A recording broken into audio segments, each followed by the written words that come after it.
Egyptian President Abdel Fattah el-Sisi has emphasized the urgent need to end Israeli aggression in Gaza, resume the ceasefire agreement, and release detainees. President el-Sisi stressed the importance of allowing humanitarian aid to enter Gaza and rejected any attempts to displace Palestinians or undermine their just cause. Additionally, he called for international efforts to implement a reconstruction plan for Gaza without displacing its residents.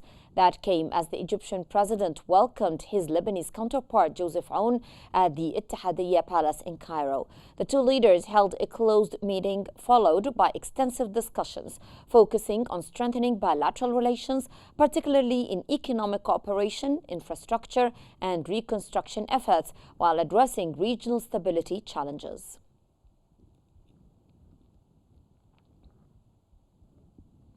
Israeli Prime Minister Benjamin Netanyahu has declared that Israel plans to take full control of Gaza as part of its strategy to defeat Hamas and prevent it from accessing humanitarian aid. In a video shared on social media, Netanyahu said that the military will essentially take over all of Gaza and ensure aid reaches civilians while denying it to Hamas. He described the fighting as intense and huge, adding that they are going to control all parts of the Strip. Netanyahu emphasized that securing aid access while maintaining military pressure is central to Israel's war and victory plan.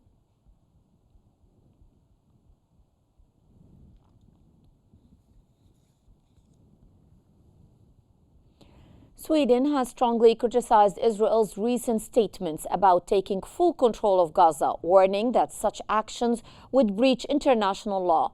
Reacting to Israeli Prime Minister Benjamin Netanyahu's remarks on expanding military control over the Strip, Swedish Foreign Minister Maria Malmer said that if this means annexation, it is against international law. She reaffirmed Sweden's position that Gaza's territory must remain unchanged and called on Israel to immediately allow the resumption of humanitarian aid, stressing the need for access in line with international humanitarian principles.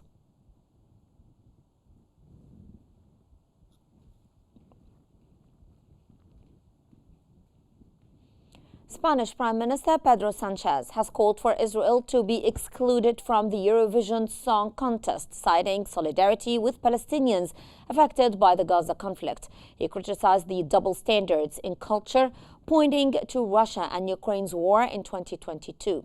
Sanchez reaffirmed Spain's commitment to international law and human rights, echoing protests against Israel's participation in Eurovision. Spain's national television also aired a pro-Palestinian message during the contest, despite warnings from Eurovision organizers. Sanchez, who recognized Palestine as a state in 2022, also pledged to submit a proposal to the UN for an International Court of Justice ruling on Israel's compliance with humanitarian law regarding Gaza aid access.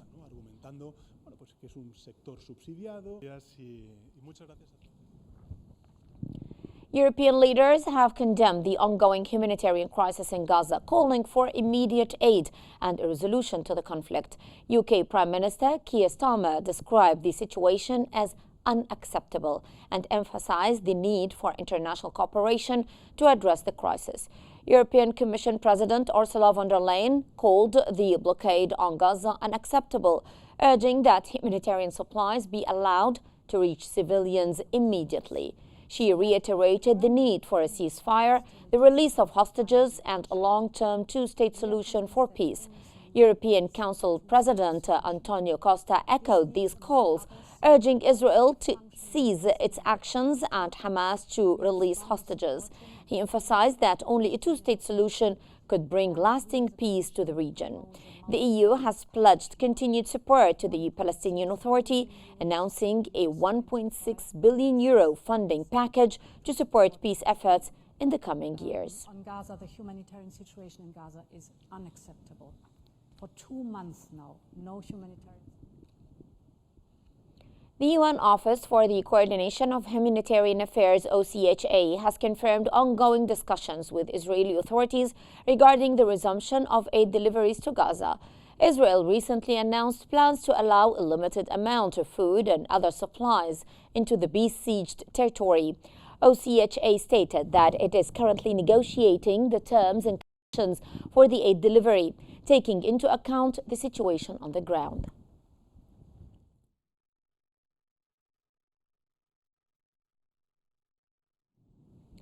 Israeli President Isaac Herzog has voiced strong support for the government's decision to allow the resumption of humanitarian aid to Gaza, calling it crucial for maintaining basic human conditions.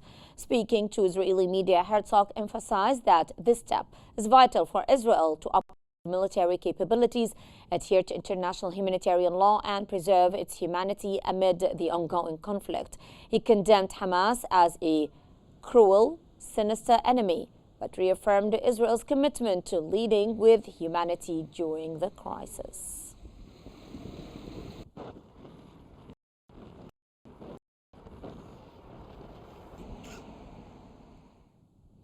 The World Health Organization (WHO) Chief Tedros Adhanom has raised alarms over the worsening humanitarian crisis in Gaza, where he said that 2 million Palestinians are starving due to Israel's blockade.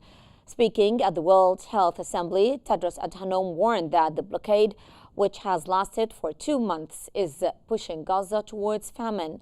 He emphasized that food and medical supplies are waiting at the border but are being blocked, contributing to preventable deaths and the denial of essential care.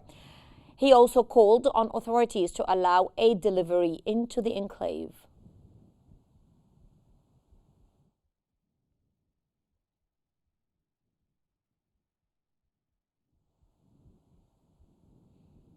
Egyptian sources have revealed that the Egyptian security delegation currently in Qatar is engaged in intensive communications aimed at achieving a ceasefire in Gaza.